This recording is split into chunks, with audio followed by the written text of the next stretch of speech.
Beg your pardon? Meredith, who is this coarse person with the foreign accent?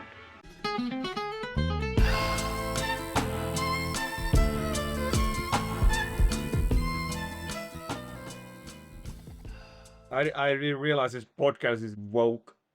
This was before Heated Rivalry, before all of that.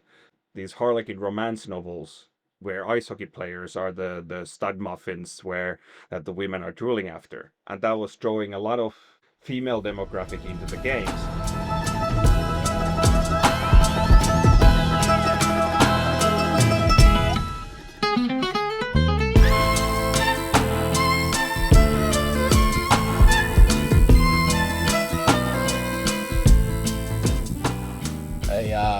Kalle, you know, this is a moment that there are some people in the background who've been expecting this to happen. Did you know that? I did not know that. Some mutual friends who are listening who've been suggesting that you should come on, that it would be like a clash of titans. Yeah. Oh, I mean, at least mass-wise, yeah. But yeah, no, I mean, this will be some sort of a battle of wits or lack thereof, hopefully. Yeah. Hey, tell the folks what do you remember of me as an opponent in ice hockey? Did we actually play against each other for 1 year? Yeah, a few times, I think. Yeah. Yeah, I believe so. I mean, I remember you were a solid goalie, a bit like Team Thomas, like slightly chaotic, but like so there was the technique wasn't as refined, but it was effective. So it's they don't ask how, they ask how many is what I always love to say. And yeah, you there was definitely no like, oh my God, this guy is total sieve like that. It wasn't easy out there. You know, I was okay as a young man, and then I had a long break before playing in the league where you and I played. So the technique may have been lost that's along quite the common. way. That's quite common in the in that league. I was a difficult person to play against, though. Running my mouth was definitely, even back then, it was a bit Yeah. unhinged. Yeah, no, I by the time you met me on the ice, I had calmed down a lot. But after my first year in BUIHA, the league on the website, you know how they publish the power rankings before the nationals tournament? After my first year in BUIHA, the league officially named on their website me as the crazy Viking. So I don't know. I had some shenanigans in the final against Edinburgh, and then I think what was the last nail in the coffin is that Simon Hopkins, who used to be the chairman of the league and very involved in the Nottingham area in uni hockey and other hockey, he was the penalty box attendant, and I wrestled him in the penalty box because I disagreed with the referee, and I was trying to climb out of the penalty box, and it turned into a wrestling match. But this is quite common in Britain. So you ended up like as a functionary or something with some kind of role in British ice hockey. But I remember, yeah, coming to Britain, that hockey culture was very different. Almost like Canadian minor leagues or something, where fighting and all these shenanigans, like that's part of the thing, where entertaining the crowd is often more important than the quality of the play. Yeah, so I kind of have some academic qualifications about this because I did my dissertation about fighting in ice hockey, or rather violence in ice hockey. It's just very fitting. So I actually read about this back then, and the UK league is the only league outside North America that allows fighting, and of course it's heavily North American influenced. And yeah, it that does feel like, especially in the lower leagues like the NIHL two and so on, there are people who are just there like it's who breaks whose wrist kind of hockey, and yeah, it's definitely definitely very prevalent. Mm. So your dissertation, what did you find out? What were the major conclusions, or what was your hypothesis going into it? My hypothesis was that how is similar violent appearing situations perceived in different ice hockey cultures? So if you show the same hit or fight to a Canadian or a Finnish person or British person, how violent do they perceive it to be? As in, like, is what kind of like how tolerant is the ice hockey culture towards physical play, essentially?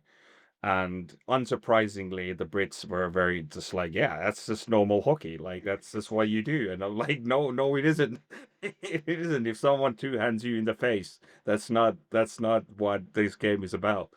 But yeah, that was the unsurprising findings that the Brits were like everything goes type of mentality a little bit. Yeah. You grew up in junior hockey like me in Finland, right? Yeah, yeah, correct. I played in under 16s elite in Tappara for a year, and then I played in my hometown Kangasala, the Kisa Eagles, for under 18s. We played first division, and under 20s we played second division. Yeah, very similar to, I think around that age as well, I went down from like the most serious program in town to Yeah, like the second yeah, most yeah, and then exactly. third. And then third most, and then you end up in Britain. Yeah, yeah. I was in they wanted I would have made the team, but we were training 9 times a week in the summer, and I was like, I'm not. Also, because I was living not in town, so it would have been difficult logistically. But I was like, I'm not going pro. What's the what's the point? I just rather have fun with my friends and just we still trained 4 or 5 times a week, so it wasn't like slouching around. But yeah, no, it's so different in Finland. There's so much more ice time available, and coaching is very different than everything else. So Yeah. And some things I know since, I mean, you're an expert in ice hockey culture in this country, and compared to where we came from, I do have to say, the British culture, in some things I actually only learned here.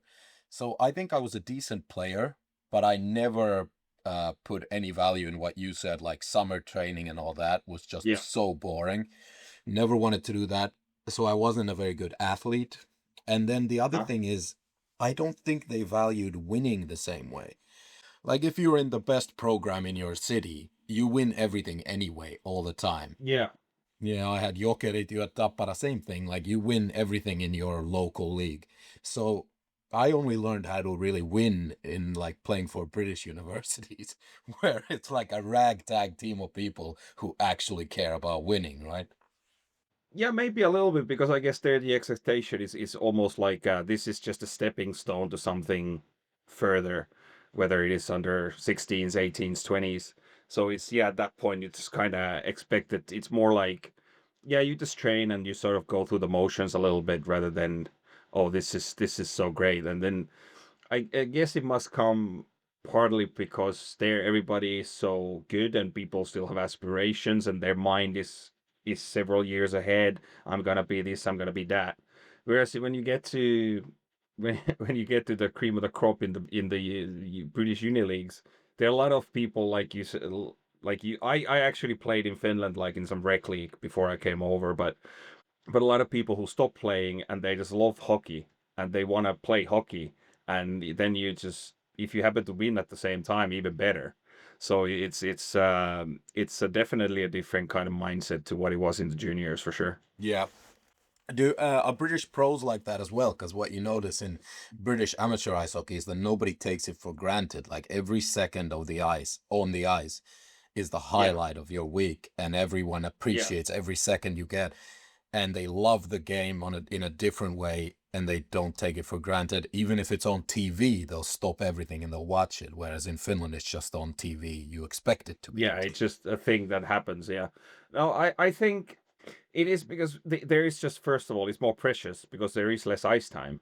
So it makes sense that like you get that 60 or 75 minutes a week, whatever it is, and that's like a lot of people that like you said, it's they're really looking forward to it, and I think, but on the flip side of that, there becomes that where it's taken a little bit too seriously, as in like there's a lot of politics, there's a lot of this kind of stuff that comes with it. But I mean that's also just British people in general compared to Finnish people. But Yeah. there always has to be something. But I think it's just a scarcity. It's just like you said, it becomes more precious because it's just not readily available all the time.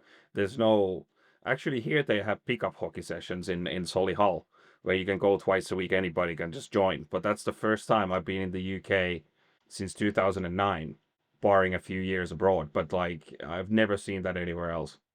What, like no equipment, just playing for fun? No, I mean you have to have full equipment, but anyone can join it. You can just go to Planet Ice website and just book. It's known as Stick and Puck. But yeah, you need full kit. But there's people there who, because it's in Birmingham, right? So there's a lot of Birmingham uni students from the CED team. So the gradient of people and their skill levels is quite a gap sometimes. But your average, like, Finnish 8-year-old showing up at the local just council maintained rink in the winter would probably run circles around these people, right? Yeah, most of them. There are some good players, but because of the lack of ice time, but there are a lot of, or not a lot of, but some who play in the higher leagues, and they just go to. I see these same guys who play in the NIHL one, some even the National League, and they just come to like every session like several times a week, and I'm like, you really do love this, eh? Yeah. So after you did your really interesting dissertation in fighting, which I want to go back a little bit, maybe to fighting more broadly than the UK, because Yeah. I think fighting's stupid. But No. did the league just want you to work for them, or what's your title now? Well, I don't work for the league per se, even though I have an official BYJ email, which is wild to me. So I don't really work for them directly, but there is this was run twice in 2018 and 2019 before COVID. So the Winter University Games, also known as the Student Olympics. So Team GB, they send a student team there for the ice hockey tournament. And in order to get them some sort of, practice against an appropriate opponent, the BUIHA thought, so we got all the best British uni students here who are forming a team. Who would they play against who was roughly of the same level? So they wanted to put together an international all stars team. So all the best available international students who are in the UK. And I am the general manager for that team. Cool. So when did this start? Because I never received a selection, and I was on top of the Yeah, stats no, there for a that's couple of probably a reason seasons for that. in But goalies. yeah, yeah, no, there might be some other reasons for that. I don't know. You said there's a lot of politics. Let's call it political. Yeah. Yeah. This is a cabinet decision, nothing to do with what happens on the ice. But yeah, no, it was Yeah. 2019 was the first year. Ah, good. I had graduated. Yeah, so we had guys like Oscar Wilsby, Beranek from Cambridge was there, and of course you had a couple of guys from Typhoons and a bunch of Dragons, and they were really good teams back then. Not to say this year's isn't, but some of the big dogs definitely from our era managed to make the first team. You didn't put yourself in though. Well, I wasn't a student anymore in 2018, thankfully, so that's why I moved. I was moved to a managerial position. We both have the same excuse for not making this team. Huh? Yeah, Just yeah, graduated. exactly. Yeah. Yeah, no. If I was still lacing him up in BY Shea, 100%, I would have been first line left wing. So with the violence and fighting thing, in some countries, by the way, for those who don't know, it's so extremely forbidden that basically if you do it, even though it might be part of the game somewhere else, you might get actual civil lawsuits and criminal cases. Like actually Correct. they might prosecute Yes, you that has happened. for battery or assault or whatever it's called. Mhm. And I'm not in that camp necessarily. I don't know. Emotions run high in all kinds of sports, and nobody goes to prison for it. But the fighting thing, where do you stand personally? Do you think it should be part of, let's say, the NHL, the top of the tip top of the world? Should there be fighting? Yeah, and I do. I think it. So that was one of the arguments that I was also making in the dissertation that I did, was that it's sort of the game governs itself with that, and that's the reason why it was initially. Of course, at some point it got slightly out of hand with where there were always like organized fights, and there's still the senior league in Quebec. I think it's called LNAH, and they average something like 3.5 fights every game, and that's a bit much. But I definitely think that if there wasn't the threat of physical violence, there would be a lot more liberties take on players like McKinnon and McDavid and Cale Makar and Miro Heiskanen and who have you, these Quinn Hughes. Smaller players who are fast and skilled. If there's no one out there to protect them, what is preventing the other team from taking a fourth line, just a meat grinder kind of guy, and saying, go run him? Because if they lose one guy and they lose their best player, like what? That's a trade-off. For example, a playoff series. You would take that all day. Yeah. Sort of in a similar vein, I was just listening to 32 Thoughts, the Elliot Friedman's podcast, and there's always in hockey the debate.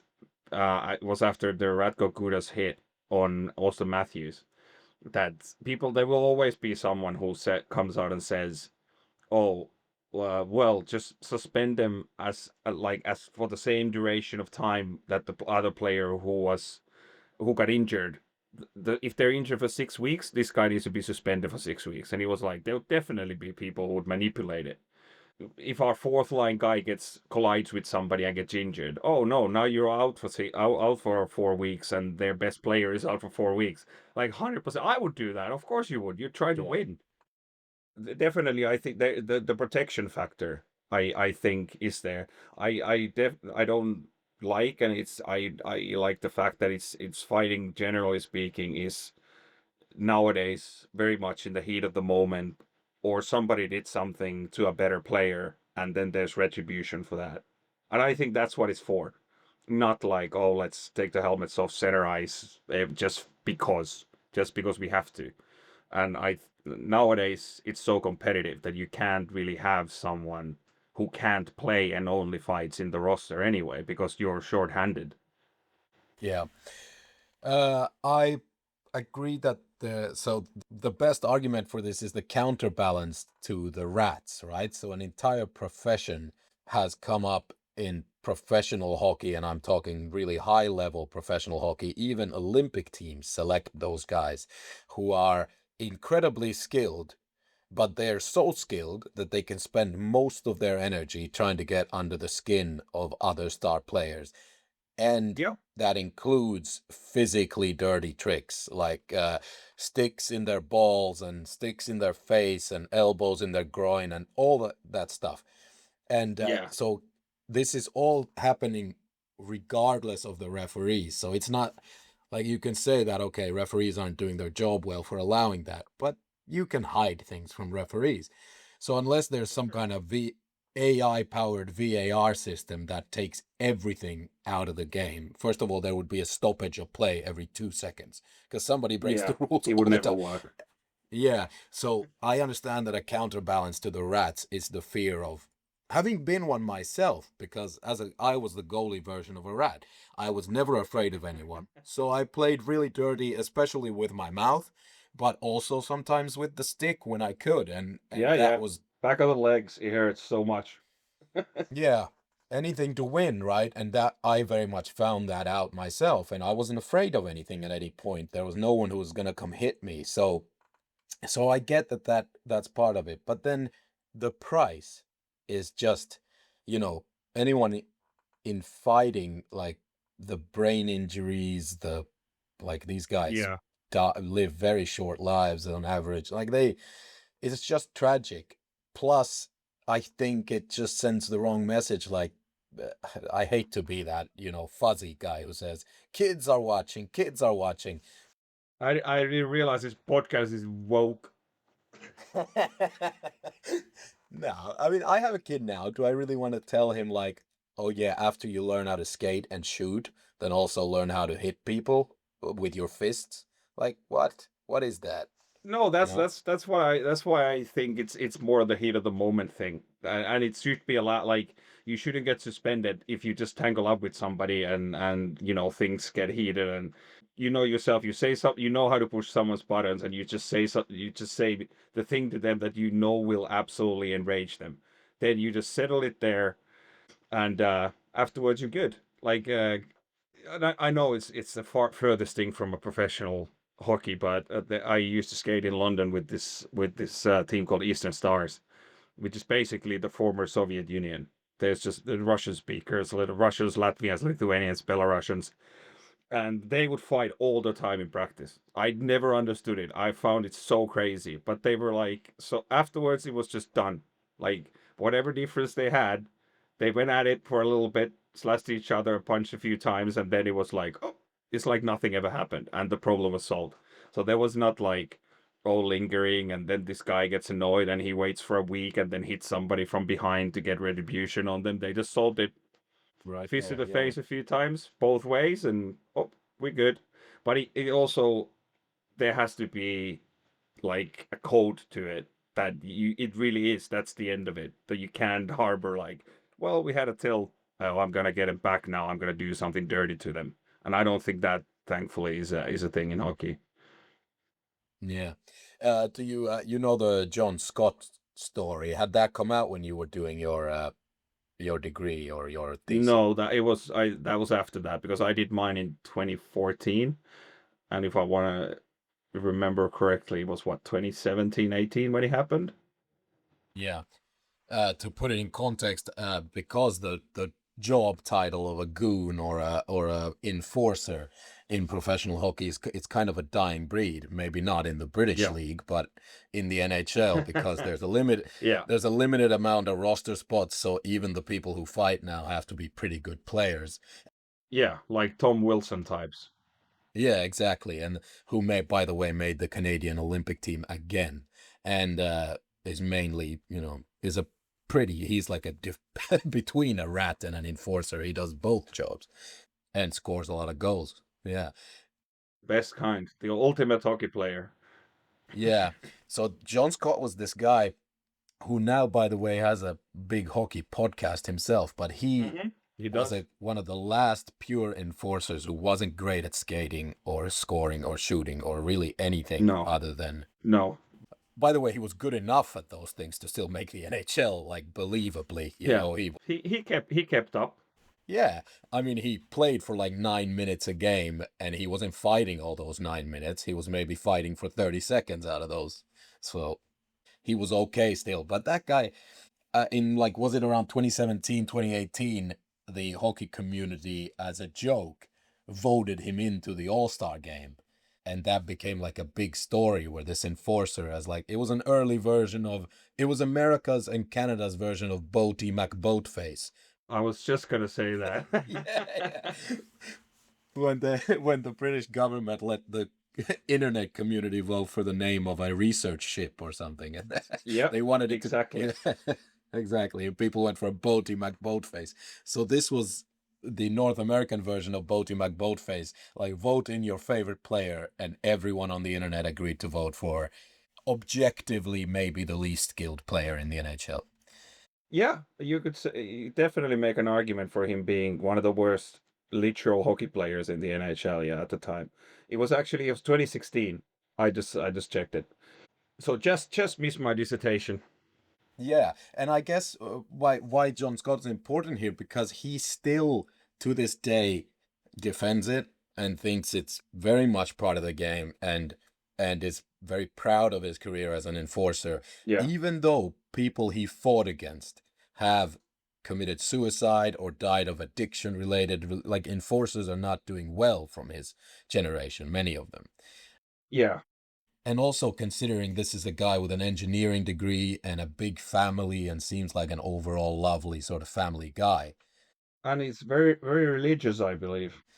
Yeah, I think so too. Yeah, and conservative, like Catholic guy, I think. But anyway, Yeah. like Yeah. this is a guy who could have gone and become an engineer, but chose to be a fighter in the NHL instead, and is still like is incredibly proud of it. And I guess he's like one of the main voices right now advocating for it. And you. Yeah, and me. No, I'm not like, I'm not sort of encouraging it in the way he did it, because he, like you said, he was the last, possibly the last stalwart of this like proper fighters and the true heavyweights, if you will. And yeah, it's the examples that you're probably thinking of is the Rick Ripien and Derek Boogard, and there was a third one whose name I forgot now. They like you said, they had a severe addiction issues because they basically in the story that is all too common in America is that they were just pumped so full of prescription drugs to withstand the pain in their hands, pain in their head, whatever, and then yeah, a little bit of booze with that, and things go south real quick. So yeah, there is the fighting definitely played a part, absolutely, and that's why I don't think it should be as prevalent as it is, but I think there is still definitely a reason for it to stay in the game. But thankfully, it's not what it used to be. And hockey, arguably nowadays, is it's so fast and so skilled that it's just it's like a different sport to what it was in early 2000s and even in early 2010s. So it's just a joy to watch. And of course, world has changed in that sense that it's more connected. Like that's what they always say, that there's no real hate in hockey anymore because players know each other. They come up through the junior systems, the US National Development Program. They know each other on social media. So I think the whole society as a whole has changed into this sort of friendlier place in that sense, even though we don't probably need to get into an argument about or a conversation about how social media has ruined the world. But there are good things also that has come from it in the sports at least.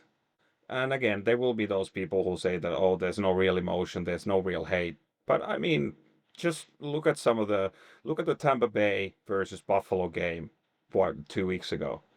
There was how many fights in that game? It was just nothing but hate. Florida, Tampa Bay, every time they meet each other, it's just mayhem.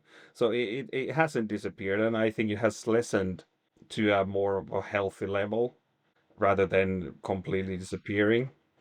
And hockey players, I mean, this is a larger conversation, but hockey players in the NHL specifically seem to be less hired guns and more in it for the Yeah. love of the game still than basketball, for example, which has become a total ego trip where it's all about the players' social media accounts rather than the team winning, you know? Yeah. Yeah, did you see Bronny James just turned out $45 million contract for 3 years because he said I know I'm worth more, and people were like, really? Like, you average like 2 points a game. Like, what's going on here? Plus your dad's a billionaire. Why are you what's the point here? Yeah. But I think it's LeBron James exercising his muscle. He was like, let's see how far this has gone. I'm just a Yeah. player, even though I'm an unbelievable player with a really long and successful career. But I'm just a player. Let's see if I can get my son, who doesn't belong in the NBA, if I can get him a massive contract out of these people. That it was And just he a did. power play. Yeah. He could pay himself, his son, that salary for doing nothing if he wanted to. But no, I guess it's worthwhile being a professional. I mean, it is a cool story, but it's one of the prime examples in sports of nepotism that we have had in in the recent history for sure. Yeah. No, I get that. One more thing about fighting. I think here in the UK, where I'm very much, I guess, in your camp, where I think the sport belongs here. I think there are certain Hmm. pockets of real hockey culture, and I think there could be Absolutely. more. For example, you go to any British city, and there are kids who are playing inline hockey, and they are unbelievable at roller skating, but they have no ice. Yeah. I have an actual, I think, a Finnish championship in junior roller hockey, or maybe second place. I don't remember, whatever, third place. Anyway, I played that sport, and nobody on that team that won a medal in Finland was as good as roller skating as these British kids are. So there is hockey culture here. Therefore, I know that the pros aren't the best pros in the world. So if fighting Hmm. sells tickets and that contributes the growth of the culture of the game in this country, then fuck it. Even a weak ass woke liberal like me can say, "Go ahead, boys. Yeah, exactly. Have your CTE on a silver platter. Go at it." Yeah, no, I actually it's good that you brought that up because that's something I wanted to talk about was that not sure if you remember or saw it that there was maybe what 6 months ago, 8 months ago, there was an article written in Financial Times about how British hockey is gaining new fandom through Harlequin novels. This was before Heated Rivalry, before all of that, and there was See. an article written that women are reading. Someone started writing. I guess they've always existed, but like they've for some reason now landed in the UK.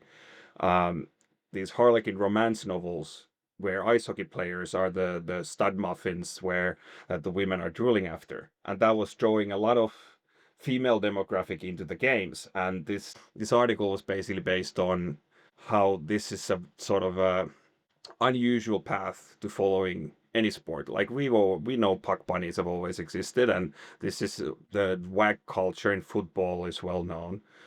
Mm. But it caused a massive uproar. Even the Elite League themselves, they put out a statement saying, "Oh, this article doesn't represent our values," and so on. And I was just reading it all. I was like, why is everyone so upset? I couldn't care less what the reason is. As long as we get more people watching hockey, interested in hockey, that's how you build it up as a societal culture. The more exposure to it, the better. Like, this is truly a situation of there's no such thing as a bad press. And it wasn't even bad press. It was just an exploration of like, oh, didn't know this is one way to get into it. But everyone was so insulted by it, saying like, "Oh, you're objectifying men." I have zero issues if someone wants to objectify me, by the way, and it's just I just couldn't understand the sort of holier than thou mentality that, like, oh my god, like you just drooling after these men. It's like, yeah, sure, and a percentage of those will actually see ice hockey for what it is and be like, oh my god, this is great, this is very entertaining, and they'll be fans for life. It doesn't matter how they get into it. If this like hockey softcore porn is why anyone's listening to this, if you came here through Heated Rivalry and got addicted to it and found this somehow, or if you came through those novels, good. Then it's on you. Like, you grow it then. Yeah, Start no. with the women and the gay guys for all I care, as long as, I can have a rink closer than an hour and a half away from my house, you know? Yeah, there's actually a funny connection to Heated Rivalry. Do you remember? I don't know if you played against him, but do you know the show Letterkenny? Yeah, I've heard of it. Canadian show, yeah. Yeah. Letterkenny is one of the main writers is this guy called Jared Kiso, and his brother Alan Kiso used to play for Oxford, and he was a goalie. Remember. What? Yeah, I remember. Yeah. Yeah. So Alan Kiso is Jared Kiso's brother, one of the writers, and who was also playing the Letterkenny. He is the guy who created Heated Rivalry, the TV show. Really? Yes. Same Yeah. So guys, there's this huh? weird British hockey connection to Heated Rivalry, as loose as it might be, but it still exists, and you can tell that it really hit the mainstream through the Heated Rivalry because a former colleague of mine. I lived in Amsterdam for 3 years, and this gay guy who I used to work with, he messaged me like, "Oh my God, have you heard of this Heated Rivalry?" And he was asking me all. I had a conversation. He was telling me that, "Oh my God, did you know Heated Rivalry is based on these guys? There was a Russian guy called Ovechkin something." I was like, "Oh God, okay, minute. This It's not based on them. I understand that there might be a super vague inspiration about them being rivals, but I can assure you that most of that show has nothing to do with Ovechkin and Crosby." If it came out that Alex Ovechkin and Sidney Crosby were actually in a heated, more heated than we thought rivalry with each other, Yeah. it would make me unbelievably happy to hear. I think that I don't know if happy is the word. I would be perplexed. But yeah, I mean, weirder things have happened. hockey though is I don't know, are there any out NHL players actually? Because hockey has been in many countries the last one. It's very macho, let's just put it that way. Yeah, it is. It is kind of thankfully like a watered down, tamer version of what rugby culture is in the UK. All of Oh, that yeah. stuff. But yeah, I believe there was one. I don't remember if it was in. There's definitely lower league pro players who have, but I don't remember. I don't think there was at least none who were very prominent. Like NFL had one player. He played for Raiders. Um, Luke Prokop is recognized the first hockey player who came out in 2021. So Okay. quite late to the game. That's insanely late. Yeah. He was contracted to Nashville, but he mainly played in the AHL. and he's still there. Oh, he's still playing Yeah, in the jungle. in the bus leagues. Yeah. So what is the state right now in the UK? Do you have the figures? Like, how many active players are there? It says total registered players exceeds 11,000, which is, well, out of 64 million people, it's not huge. But then again, there aren't that many Swiss hockey players either, and they have a very good national team now. I was just visiting my friend in Switzerland. He gave me an interesting stat about Swiss hockey is that on average, 10% of Swiss players who play in any sort of decent junior level, I believe it's under 16s and over, make it to the professional leagues. 10%, that's insanely high.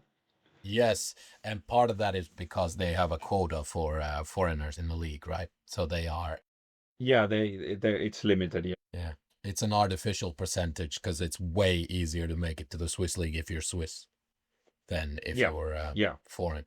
But the Swiss league is a good league. Of course, that they have a lot of money, so there are 6,800 registered senior male players in the UK and 1,800 female And does players. that include people like us who, like student players, or is that actual I don't think adult? so. I think these are players who play in. Actually, no, it must be because you have to registered. Like for example, I'm registered with the EIHL because I play official games in the with some of the recreational Yeah. teams here. Yeah, so but beer league isn't included because you can just rent a bit of ice No, time and have no, whoever. no, Yeah. no. Okay. Unless you have to be registered to get the Yeah. insurance or license, as we would call it in Finland. If you don't have to get that, then you are not. I don't think you're in these statistics. So the number is definitely higher than that, but What's the biggest problem in your opinion? Because I think it's not culture. Like that's the biggest bullshit argument. There is culture for it. Every single British person who I've been to a hockey game with has loved it. They love it. Plus the game started here. As someone who played in the oldest rivalry in the goddamn sport, older than anything in yeah, Canada. The game started here. It's a uniquely British thing. yeah, and yeah, for longest time, UK had more Olympic golds in ice hockey than Finland did until we won, until we Yeah, won for like 100 years. it. Yeah. Yeah, more than. Yeah, and it even covers this is for those who don't know, the UK is a bit of a class society still to this day. And it even covers both because 100%. now it's very much a steel belt, rust belt thing. Like it's pretty much in the local versions of Cleveland and Pittsburgh is where it's big. Like I don't know, Coventry, Birmingham, places like that, Belfast. Sheffield. Yeah, but it used to be an upper class thing where the history of it is British upper class and royalty. Like royalty were in the stands and the referees used to wear tuxedos. Have you seen this footage? It's on YouTube, I by have the way. not seen that footage, but I think they should still wear tuxedos. When the episode comes out, I'll put the links I find in the description actually, so people can see Lovely. old British hockey footage. But yeah, it covers all aspects of British society. The culture is here. What do you think the problem is? I mean, the main obvious one is just the availability of it. That there just aren't enough rinks, aren't enough high quality rinks. A good example of that is that I was actually right now, probably just finished, but they're playing the Challenge Cup, which is, I guess, the domestic cup of the UK. They're playing that final, Coventry versus Nottingham, in Nottingham because the Coventry rink is apparently not of high enough standard for it. So even though it's a nice big rink, I skate there once a week, so it's a good rink. But just yeah, the availability of facilities. They have 53 IAHF size rinks according to IAH's website. That's not a lot for 64 million people. So that's the main thing for sure. It's more than I thought there Yeah, were, no, to be I honest. mean, yeah, but a lot of them are basically what we would consider practice rinks. So there's hardly any stands. Like Solihull, for example, is I don't know when it was built, but it still looks exactly the same from the day it was built. There's no glass, and there's hardly any stands. So when there is a game on, which is it's quite popular actually, Solihull, they draw good crowds for that arena, but it's just you can probably fit in not even 1,000 people in there.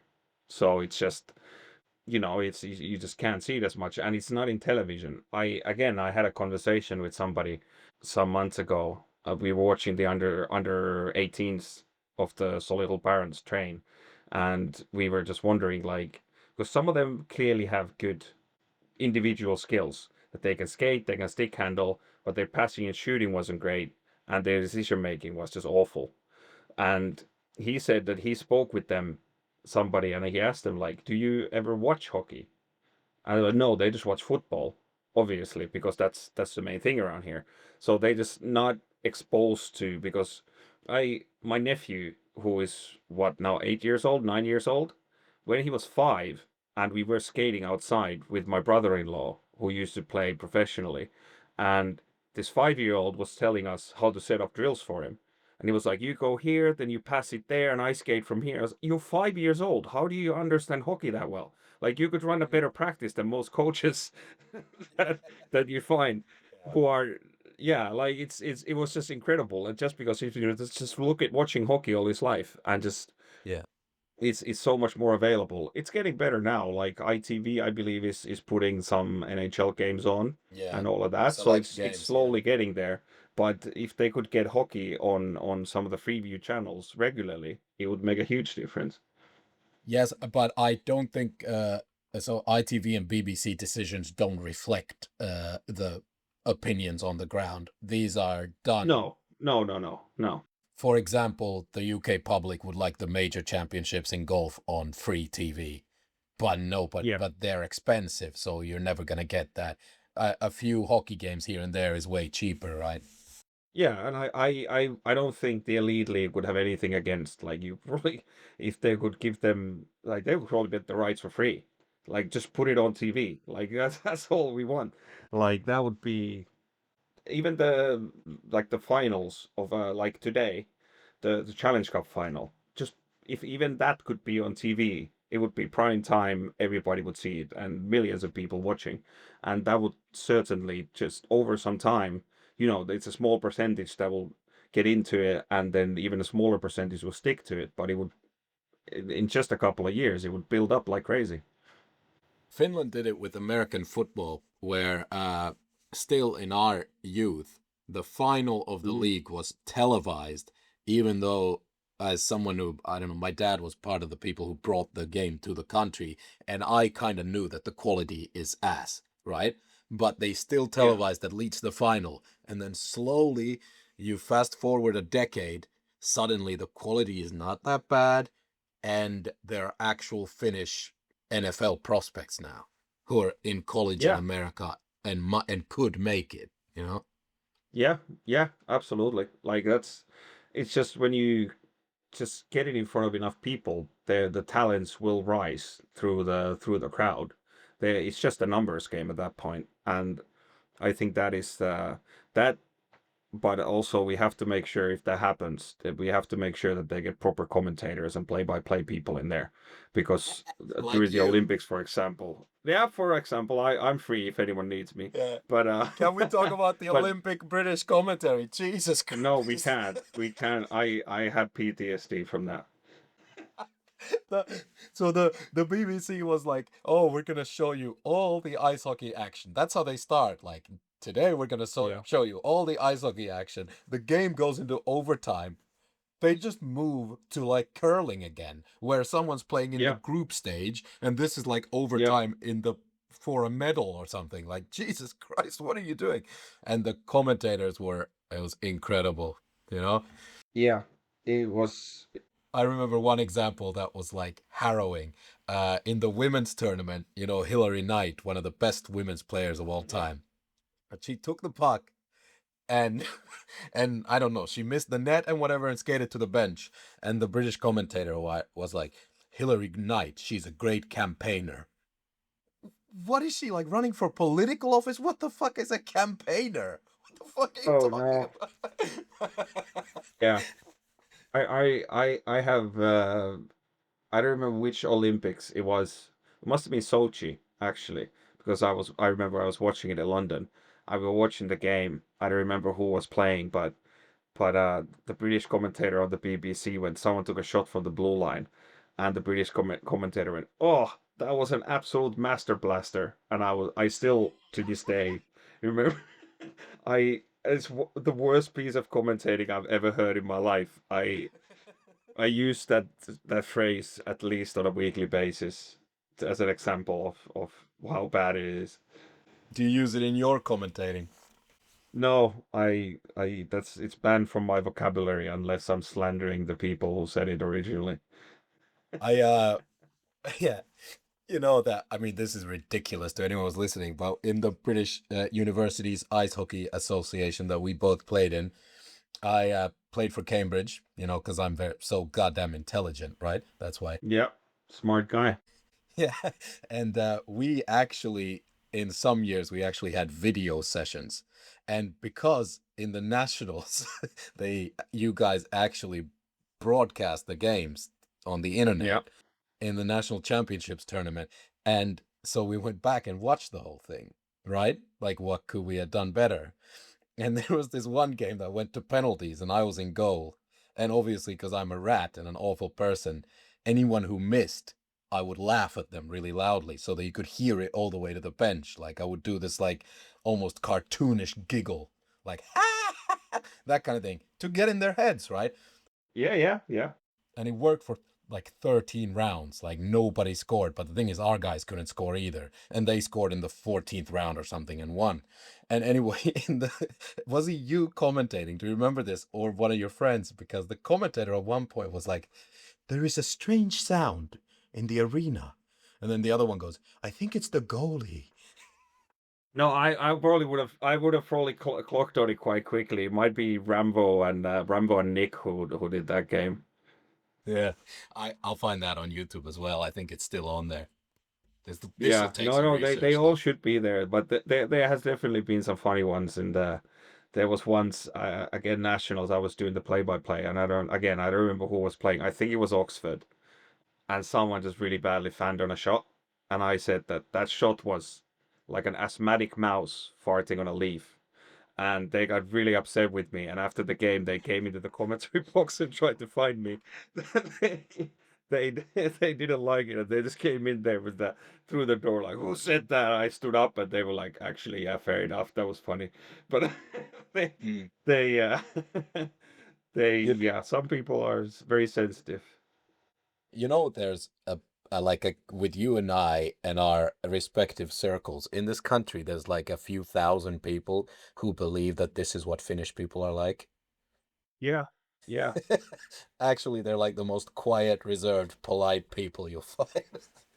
Yeah, we actually, this is a complete tangent, but on the note of our Finnish people like this, so we got married in Finland this summer, and my wife is English, and so there was of course a lot of British people and people from a few other places, and unbeknownst to anybody, my mom had because of a connection from my hometown, there's this composer slash musical artist who has composed and performs Moomin music, and he tours the world in like world expos and stuff.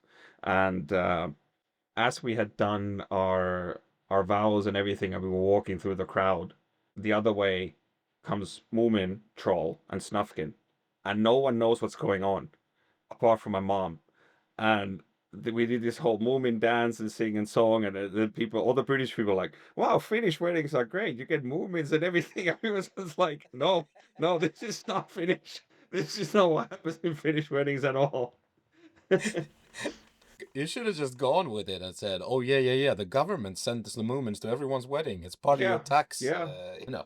He also played a saw, which was another thing the British people had never seen before or anyone else. But that one I definitely took like, oh yeah, every Finnish person knows how to play a saw. You don't? What a weirdo.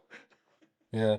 The Finns generally have this like small country syndrome, right? Where, and I always felt uncomfortable with it, having always had international friends and so forth. But every time you meet a Finnish person here in the UK, generally, at some point in the conversation at the pub, they have to start selling Finland as like what's so great. And I'm like, Yeah. just let that come naturally. Let people figure out from how educated and erudite and wonderful you are, that wow, Finland must be wonderful, rather than like selling it. It's so weird. And it's other small countries too. It's not just Finland, you know. Yeah, no, speaking of Finland, it is funny in the sense that like a lot of people don't know much about Finland. Like people again about the wedding, people were asking. It was in July, middle of July, and people were asking like, "Oh, is it gonna be cold? Do we need winter clothes?" It was plus 35. So, but it's just funny. There's a lot, all of these misconceptions about Finland and but once people visit, they're like, "Oh my God, it's so beautiful here." I was like, "Yeah, I mean, we pretty much just have nature, and that's about it. Then a couple of motorways connecting the villages. That's it." That's true. There's 17 people in there and like 2 bears. Yeah. Yeah, all related to each other. That's why I had to leave, so you don't marry a Yeah. cousin. Yeah, that's true. But I think that's a problem in Iceland, which we've covered I on was just on gonna the say show that they before. actually have an app for it. One thing about that weather, though, before we get quickly back into hockey, I'm not going to keep you too long. I know it's late, but That's fine. That's uh, fine. one thing that weather thing in Finland, it happened to me recently where I had for years when someone's coming to Finland or going to Finland, they ask me like, "Well, what's the weather like?" And I always said like, "Oh, you're going in December? It's going to be like December in England. It's like it's probably going to rain and be maybe a few degrees colder, but it's mostly rainy and dark and gray and all that." And then Yeah. I went with my fiance for our first winter trip a few years ago to Helsinki, and I had said that, and we caught like the coldest December week in like 50 years or something. It got to minus 25, and Nice. it was got cold so quickly that they had that phenomenon where the sea starts steaming, like in old like Yeah. Yeah. movies about Siberia or something, where the sea was Yeah. It's so freezing so warm. Yeah. quickly. Yeah. So it was a full apocalypse where you could walk over the bays in the center of Helsinki, which I never even did as a kid. You could like cross to the other side of town over the water, so you were home in like 8 minutes. In what would have taken you 20 minutes by taxi. And yeah, so I fucked her over pretty badly with that one. Yeah. I did something similar a few years ago as well. We went to for Christmas to Tampere and with then girlfriend's family, and I was like, look, I was really tempering their expectations. I was like, look, last year it started snowing on the 24th at like 5 p.m. It's not gonna be a white Christmas. It's gonna be probably pretty sad. I'm sorry to shatter your bubble. Then we get there, postcard. It was like -5, about a foot of snow, sun shining. It was stunning, and I was like, oh Yeah. well, it's not Oops. every year like this. Yeah. Consider yourself very lucky here. Hey, one more thing about hockey. I know we covered a little bit of fighting, and you're a real expert in that. But when some interesting fighting comes up, maybe you can come back and we can analyze it. But Sure, sure. what about goalies? I'm very much in the camp that the equipment combined with the size of them, and Ken Dryden, one of the greatest hockey authors of all time. And by the way, Ken Dryden, Hall of Famer, also British University's hockey coach. He was when Easy. I didn't know that.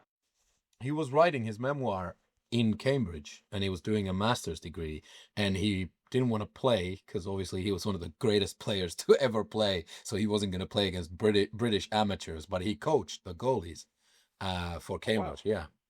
Anyway, Keith Dryden argued this a long time ago, so this isn't my original research or anything, but it's kind of ruined the game where when you look at these modern goalies, you freeze frame, especially shots from tighter angles. There is nowhere to shoot. Like they are covering 100% of the net. And of course, players have become more skilled as a result, and they're crazy skilled now. But the goalie position, it's all size and no more flair and fun. It's all like positioning and technique and size, right? Yeah, no, definitely. If you look at like if you're under 6 foot, you have very little chance of going pro. There's no longer Darren Pangs who are like 5'4" as a goalie or Tim Thomas's diving head first. It just wouldn't work with modern players. But yeah, you're absolutely right. The goalies have become huge. And a lot of the time, because I know there's of course they've made the gear a little bit smaller, but not too much. So I'm like I said, I've sort of tempered down my temper a little bit in the older age. So I'm definitely more of a shooter nowadays.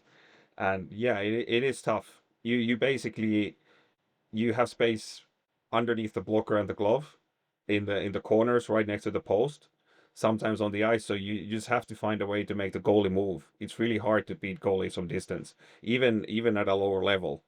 It's they just stand up and they are quite sound positionally, and yeah, I mean it just makes sense. The bigger you are, the more area you're gonna cover, so you have to find other ways to beat them, and the only way to really effectively do it is to just make a move, ideally sideways.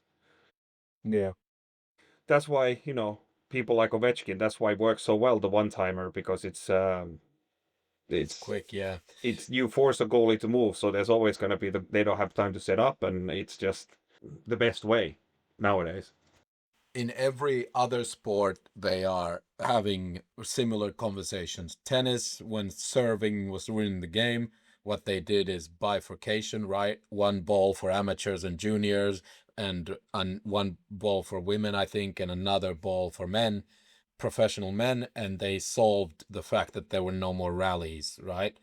Because the game was getting ruined. In golf, they are trying to hold on with gritting their teeth to do something that is so obvious that needs to be done. The guys are hitting it so far that classic, Yeah, amazing golf courses that are on television every year are ruined. It's driver wedge, driver wedge. It's boring.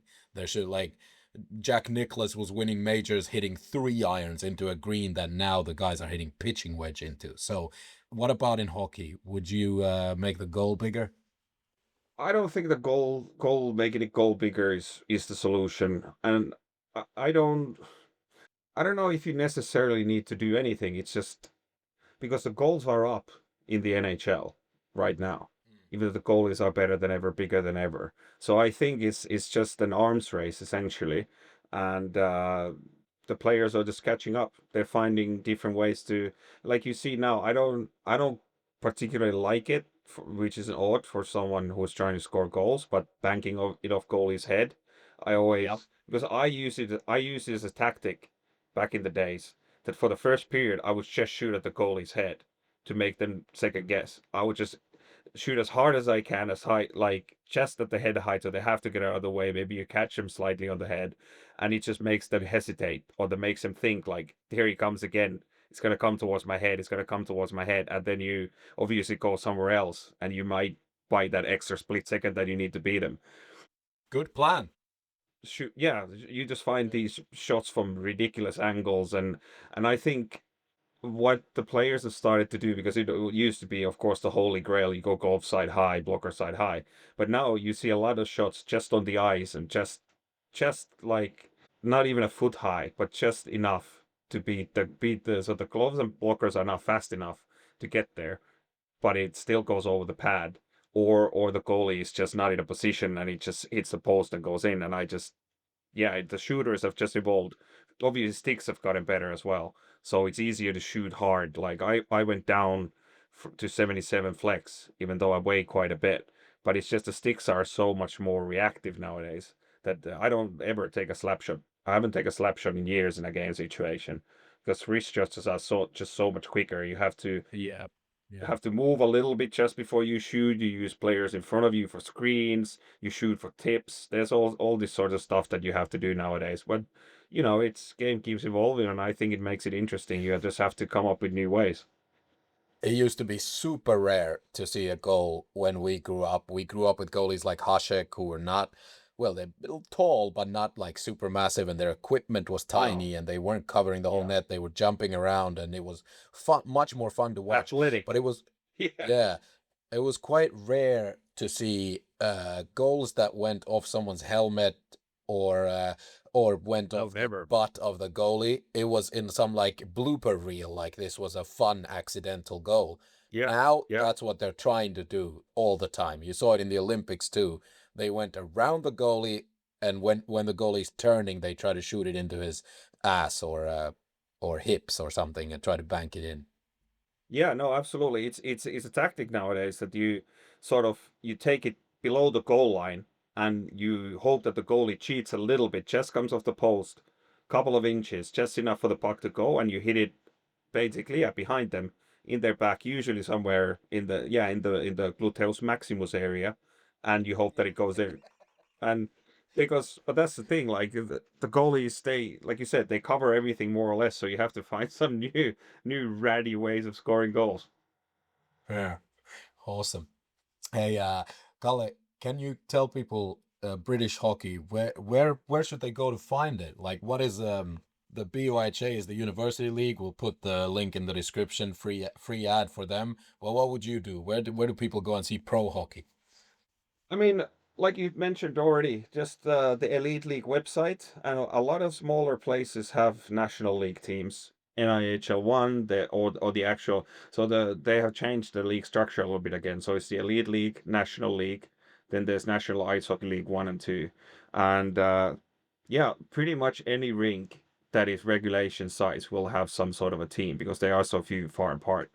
So just your local rink, there is probably going to be some level of hockey. Probably not the highest level, but you will find, of course, Nottingham, Sheffield, Milton Keynes, Belfast. All these places have really good teams and a proper hockey culture. Okay, and you know what's coming now. Other people have been forced to say, lofty public service announcements, but sports episodes, you're going to have to give us Stanley Cup. Who's meeting in the Stanley Cup and who wins it? Ooh, that's a really tough one. I hope that from the West it would be Dallas, just for the Finnish aspect, but Colorado has been so impressive. I think it's gonna be Colorado from the West. East is always a bit more of a crapshoot.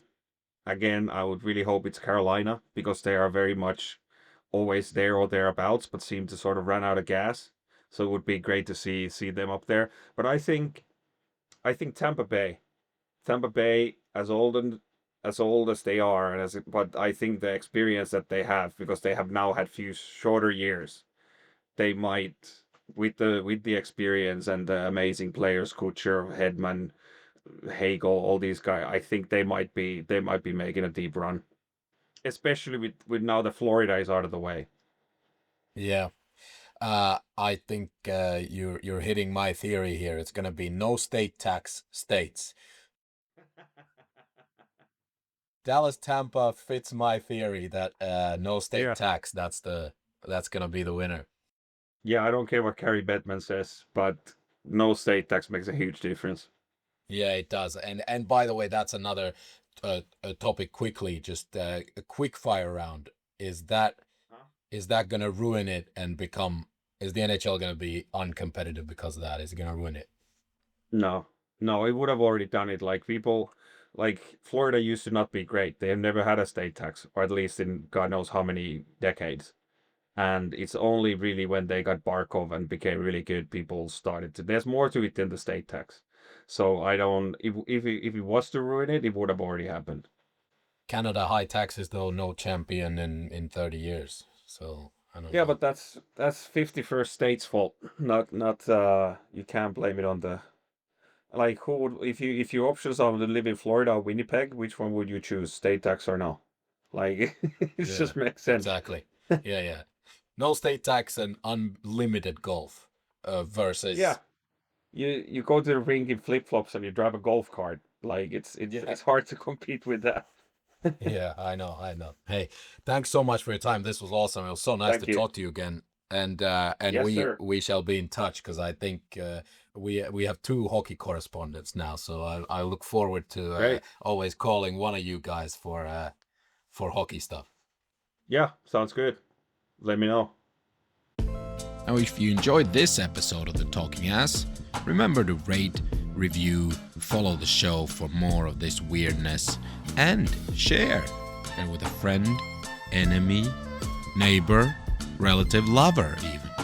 And press those goddamn internet buttons. Press them hard. Follow, all that jazz. See you next time.